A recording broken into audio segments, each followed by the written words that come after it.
बतिया तू खोल के बताई दे प्लीज के। आगे बताऊ ना पगली।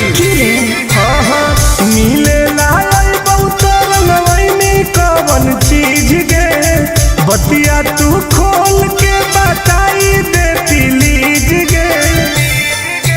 होली खेले आई है तो भरोसा करके माल पर ऊपर डली है नीचे डली है दोनों गाल पर। होली खेले आई है तो भरोसा करके माल पर ऊपर डली है नीचे डली है दोनों गाल पर। पाका लो पगली।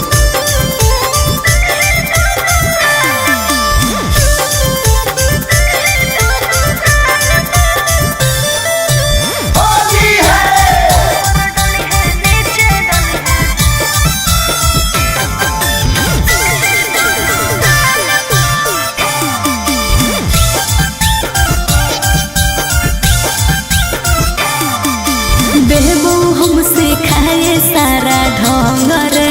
ओके रंगले है कोमल कोमल अंग रे। अरे सुन गे, लेके हम अबीर देबौ मॉल गे। अच्छा करी है नहीं बुला के छोरी छल गे।